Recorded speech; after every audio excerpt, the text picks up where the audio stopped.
The courtroom smelled faintly of polish and paper, too clean, too official, as if the scent alone could wipe away years of love turned rancid.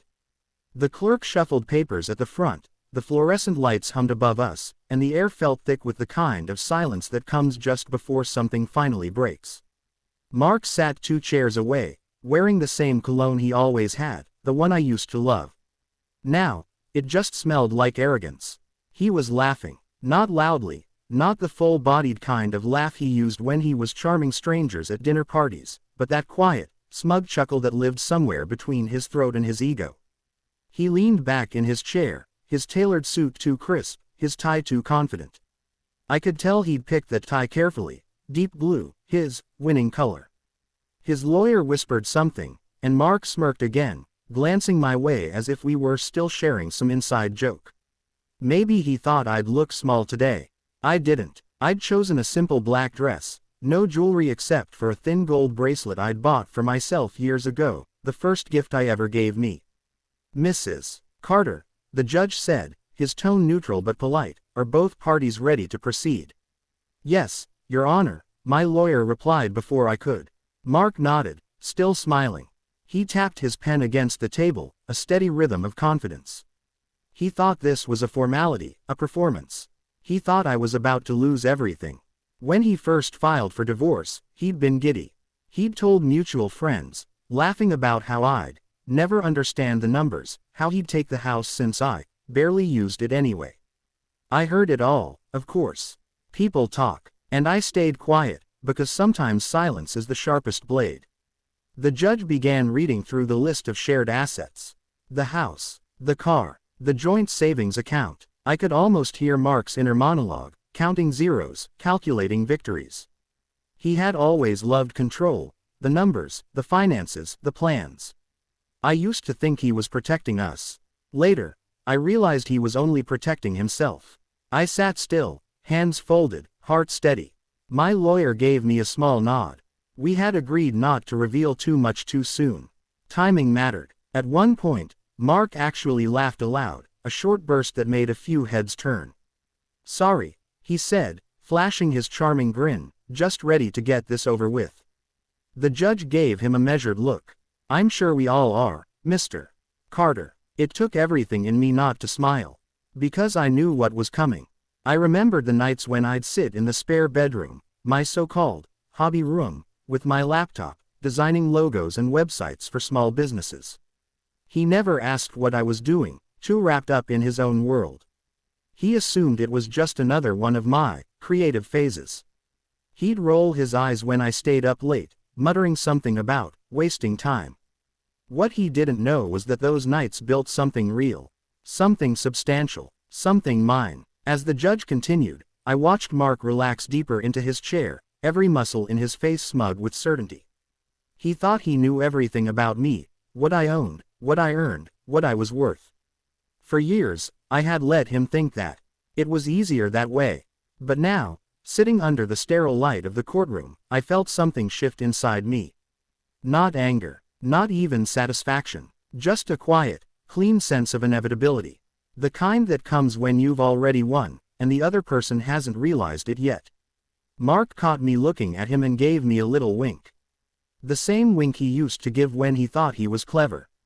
I didn't wink back. Instead, I smoothed the hem of my dress and waited. My lawyer flipped to the next section of the binder. Across the room, Mark's laughter faded into the hum of the lights. And for the first time that morning, he looked uncertain, just for a flicker, just for a heartbeat, but I saw it. And that was enough, because the real show hadn't even started yet. It hadn't always been this way. There was a time when Mark's laughter filled our kitchen, when the smell of burnt toast and cheap coffee meant Sunday mornings, and his voice could still make me believe we were on the same team. Back then, I mistook confidence for strength and control for care. I thought he was building a life for us, when really, he was just building a throne for himself. The unraveling didn't happen all at once. It came quietly, in the way a rope frays one fiber at a time. It started with the jokes. You're terrible with money, he'd say, laughing as he took my paycheck to handle the bills. Then it was the decisions made without me, the accounts I wasn't allowed to see, the passwords that changed every few months. I learned not to ask. Every question became an accusation, every hesitation a weakness. At first, I believed him. I believed that he was better at managing things, that I was the emotional one, the dreamer, the one who needed protecting. It's amazing how quickly you start to disappear when someone convinces you that you're incapable. I remember the night I realized something inside me had gone numb. We were sitting in the living room, the TV flickering with some late-night business show he liked. He was sipping whiskey, lecturing me about real investments. I had spent the day sketching designs for a friend's bakery logo. When I showed him, proud of the soft pastel lettering and the hand-drawn whisk that formed the B, he didn't even look. "That's cute," he said, eyes still on the screen. "But maybe focus on something that actually makes money." It was such a small thing. A sentence tossed carelessly, like a coin into a well. But it landed deep. Something in me sank with it. That night, while he slept, I opened my laptop. I started researching how to register a business, how to build a website, how to invoice a client. I didn't have a plan yet, only a pulse, a quiet, steady rhythm that whispered, "You can do this."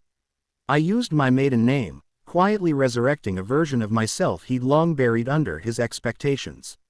At first, it was just small jobs, logos, social media banners, product packaging. I'd send invoices in the dead of night, answering client emails in the bathroom with the door locked, pretending I was scrolling through my phone. It wasn't about the money then. It was about remembering what I was capable of. But money did come, slowly at first, then all at once. Word spread, clients recommended me, and soon I was earning more in a month than he thought I made in a year. I opened a separate account. I filed my taxes independently. I learned to smile at his jokes about how artists never make it. He was too wrapped up in himself to notice. He was chasing promotions, new cars, the next big thing to impress people who barely knew his name. He stopped asking about my day entirely. He'd just come home, pour himself another drink, and complain about how hard he worked to keep us afloat. I stopped correcting him. The night everything changed, we were at dinner with friends. He was telling a story about how I once accidentally overdrafted our joint account. Everyone laughed. I laughed too, because that's what you do when your life becomes a performance. But I remember looking at him and realizing I didn't love him anymore. Worse, I didn't even respect him. From that moment on, I started planning. Quietly, strategically. I met with an accountant who specialized in small businesses. I invested, diversified, expanded. I signed contracts. I hired freelancers. I built something that didn't just sustain me, it liberated me. When Mark cheated a year later, I didn't even cry. I found the messages on his phone, read them twice, and closed the app. It didn't surprise me, it just confirmed what I already knew: his loyalty was as shallow as his laugh. He filed for divorce 2 months later. Claimed irreconcilable differences. He told friends he was being generous, that he'd let me keep my little savings. I let him. What he didn't know was that while he was laughing over his whiskey, I was sitting in that same spare bedroom, signing a contract worth more than our house. The company that had once been just me and a laptop now had clients across the country. So when I walked into that courtroom, it wasn't as the woman he'd tried to break. It was as the woman who had rebuilt herself, brick by brick, in the shadow of his ego. And as the judge flipped through those documents, I sat there thinking, not of revenge, not even of justice, but of that first logo I ever made. The pastel whisk that had once been cute. The one that started it all. Funny how the smallest things can become your salvation. The air in the courtroom seemed thicker when the judge began reading from the folder in front of him, his glasses low on his nose, his voice steady and practiced. I could feel Mark's confidence radiating beside me, almost tangible. He sat tall, relaxed, like a man watching a play where he already knew the ending. His lawyer leaned back too, arms folded, both of them wearing identical half-smiles, the smugness of men who believed the world still revolved around them. "Let's begin with the division of assets," the judge said. "The marital home at 114 Ashwood Lane, appraised at $960,000, will be sold, and the proceeds divided equally." Mark nodded, satisfied. He'd fought hard for that line. The house had been his trophy, the proof of his success. I watched him glance toward me, waiting for disappointment, but I gave him nothing, no frown, no sigh. Just stillness. The 2021 BMW and the 2019 Subaru will be retained individually by each respective owner, the judge continued. Mark smirked again, his mouth curling slightly at the edge. The BMW was his, of course. The Subaru, mine, was the car he used to mock for being basic. Then came the accounts. Joint checking and savings balances will be distributed evenly, the judge said. And regarding Mrs. Carter's personal account, Mark's lawyer interrupted. Your Honor, just to clarify, Mrs. Carter's accounts have minimal funds, correct? The judge glanced at the papers before him. That's not quite accurate, he said. The sound of a pen falling from Mark's lawyer's hand hit the floor like a gunshot in the quiet room. Mark's brow furrowed. He leaned forward, the first crack in his perfect composure. The judge cleared his throat and continued, Mrs. Carter's business holdings include full ownership of Carter Digital, LLC, registered 3 years ago under her maiden name, with a current valuation of approximately $2.4 million. The room went still. I could hear the hum of the ceiling lights again, the faint shuffle of papers, and somewhere, the shallow hitch in Mark's breath. What? He said, almost laughing, but it was the wrong kind of laugh this time. Sharp, nervous, incredulous. That can't be right. My wife doesn't. She can't. The judge raised an eyebrow. The documentation is verified, Mr. Carter. Tax returns, bank statements, client contracts, all provided. Mark turned toward me, his face pale now, the blood draining from that smug grin.